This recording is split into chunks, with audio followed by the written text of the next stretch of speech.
আকৌ আত্মসহায়ক গোটৰ মহিলাসকলে লাভ কৰিব 15,000 কোটি টকা। প্ৰথম কিস্তিত 10,000 টকা পোৱাৰ পিছত আকৌ 15,000 টকা লাভ কৰিব। এতিয়া চাই লওক সবিশেষ। হয়, SHG ৰিভলভিং ফাণ্ড ডিটেইলছ অৰ্থাৎ RF যিটো কোৱা হয়, আত্মসহায়ক গোটৰ মহিলাসকলে এখন নতুন গোট গঠন কৰাৰ কমেও 3 মাহ পিছত নিজৰ গোটসমূহক আৰ্থিক দিশত সবল কৰিবলৈ সম্পূৰ্ণ ফ্ৰীতে যি 10,000 পৰা 15,000 টকা লাভ কৰে তাকে RF অৰ্থাৎ ৰিভলভিং ফাণ্ড কোৱা হয়। যিসমূহ SHG গোটবোৰে ৰিভলভিং ফাণ্ড পোৱা নাই কৰক এইবোৰ কাম।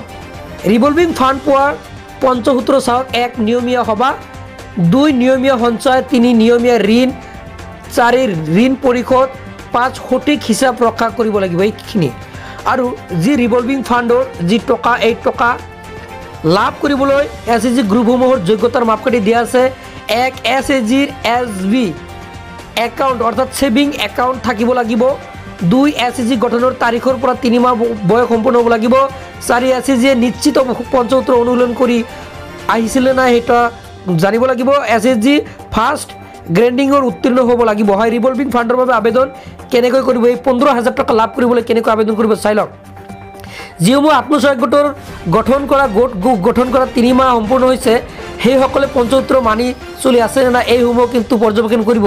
আৰু তাৰপিছত গোটবোৰে যি ৰিভলভিং ফাণ্ড পোৱাৰ বাবে কিন্তু যি জিলা অঞ্চলৰ জীৱিকা সখী নাইবা আপোনাৰ ভিঅ'ৰ লগত যোগাযোগ কৰি এই 15,000 টকা ল'ব পাৰিব। অৰ্থাৎ যি আপোনাৰ পঞ্চসূত্ৰ আছে পঞ্চসূত্ৰ মানি কিন্তু লাভ কৰিব 15,000 কোটি টকা।